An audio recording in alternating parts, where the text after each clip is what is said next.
Hello friend, मैं जी आप सभी का स्वागत करता हूं आपके अपने चैनल ओपन फॉर प्रॉफिट में। और आज के इस सेशन के अंदर बीटीसी का हाल लेंगे। भाई बीटीसी क्या हो रहा है। टेलीग्राम में क्विक स्कैल्पिंग कॉल दिया था कल आपको। 45,900 800 के आसपास जा सकता है। 45,700 के आसपास गया। जिन्होंने बात सुनी होगी, क्विक प्रॉफिट एक मिला होगा स्कैल्पिंग के अंदर। अगेन इस मार्केट के अंदर जो कि काफ़ी ज़्यादा वॉलाटाइल है, ज़बरदस्ती ट्रेड नहीं करना है।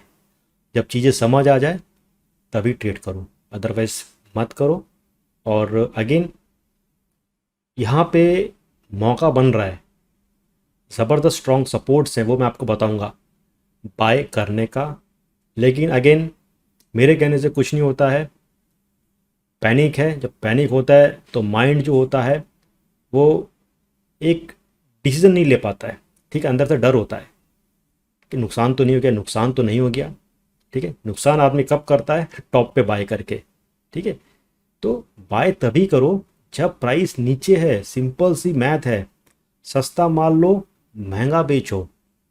लेकिन हमारी आंखों को ये आदत हो गई है कि हमें हर चीज़ एकदम हरे निशान में दिखना चाहिए और ऊपर उठते हुए दिखना चाहिए, भले हमारे हाथ में कुछ हो या ना हो। ठीक है, हमें ताली बजानी है कि यहाँ बीटीसी चले गया, 60,000 हो चले गया। ठीक है, क्या फ़ायदा जब आपके हाथ में एक बीटीसी भी नहीं या 0.01 बीटीसी भी नहीं है।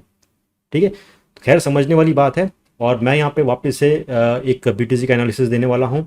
और उसके साथ ही मैं शिबा और डॉज को वापस से कवर करने वाला हूँ, क्योंकि बहुत सारे लोगों की क्वेरीज हैं। और क्वेरीज के अलावा भी देखिए, ये जो टोकन्स हैं, डॉज कॉइन की बात करते हैं हम, शिबा की बात करते हैं, ये मीम कॉइन्स हैं, लेकिन इनसे बहुत सारे लोग जुड़े हुए हैं।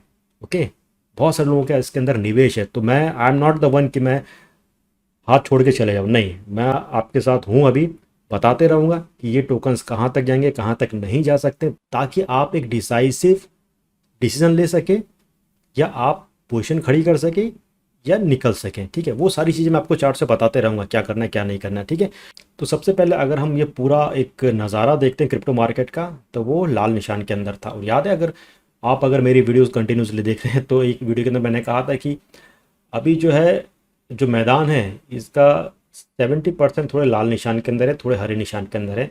और अब धीरे धीरे कह सकते हैं कि 80% से ज़्यादा जो है वो लाल निशान के अंदर चल रहा है। जो हरे निशान में है उनके अंदर भी कोई ज़्यादा तेज़ी नहीं है, सिर्फ 3% के आसपास है। बिकॉज हर एक को ये डर लग रहा है कि बीटीसी में लेना है कि ऑल्ट कॉइन्स के अंदर लेना है। ठीक है, ये बहुत बड़ा कन्फ्यूजन है कि बीटीसी में अगर लें और बीटीसी अगर नीचे लुढ़क गया तब क्या होगा। ऑल्ट कॉइन्स के अंदर अभी लिया, पता चला बीटीसी नीचे गया, ऑल्ट कॉइन्स वापस से नीचे आ गया, तब क्या होगा। ओके, ये सारी चीज़ें हैं और ये चलती रहेंगी। और अगेन कोई भी मार्केट है, रिस्क हमेशा इन्वॉल्व रहता है, बट हमारी कोशिश ये रहती है कि हम कैलकुलेटिव रिस्क लें। ठीक है, कि पूंजी लगा है तो ठीक है, नुकसान होगा तो लिमिटेड होगा, रिवॉर्ड होगा तो बड़ा रिवॉर्ड होगा, ये लेके हम चलते हैं। सबसे पहले यहाँ पे मैं आपके साथ शेयर करता हूँ बीटीसी का ये चार्ट करता हूँ, 2 डेज़ का चार्ट है। ये चार्ट हमें क्या बता रहा है, सिंपल सी चीज़ें देख लो आप। ऑरेंज वाली जो लाइन है, it is nothing but 200 moving average.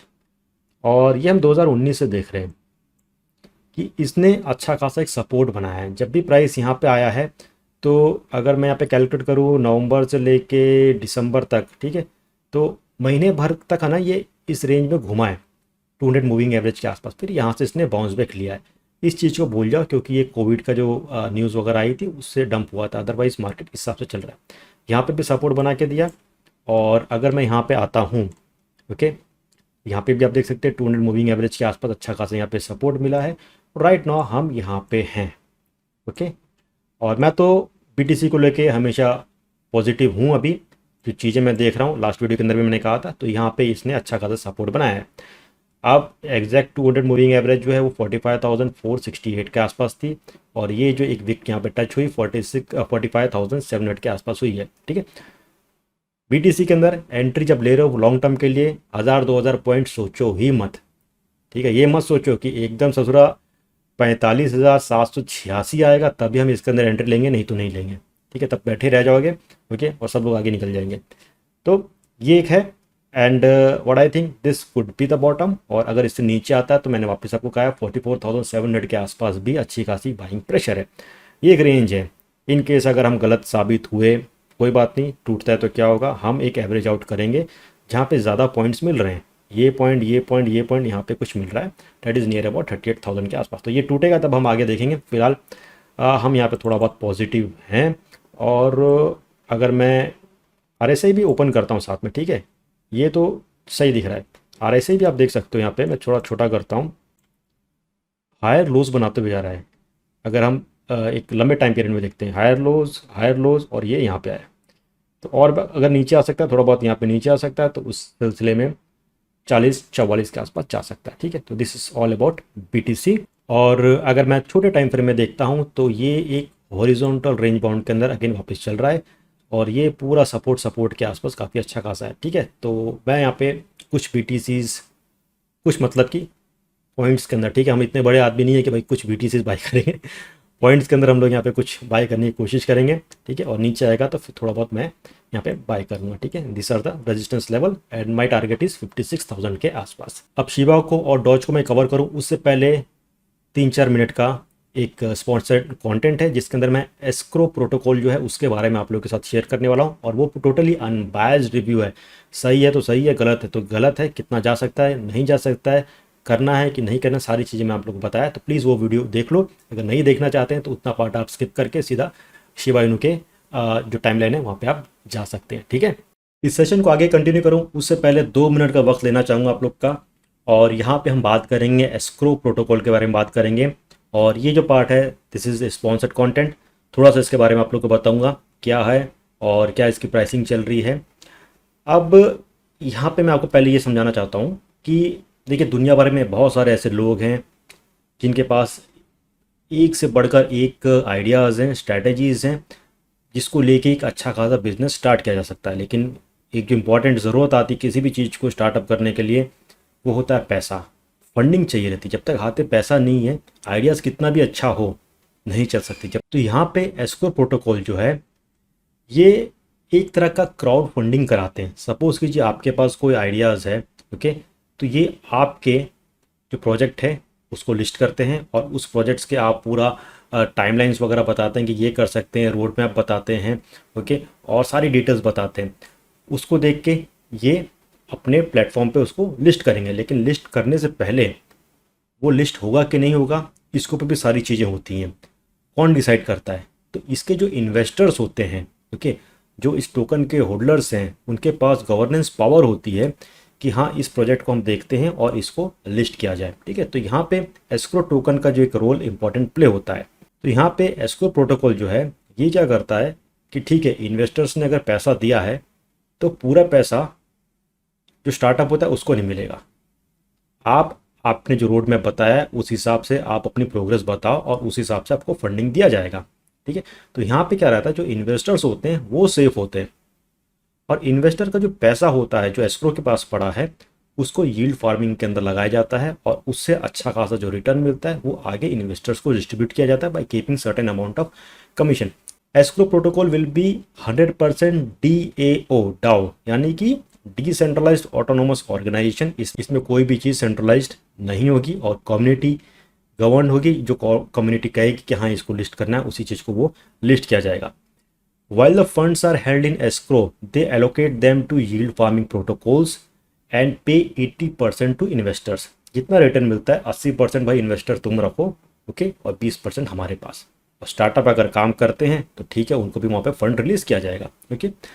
Then NFT ID badges to access platform and hosted projects, redeemable NFT to create an aftermarket for the vested tokens।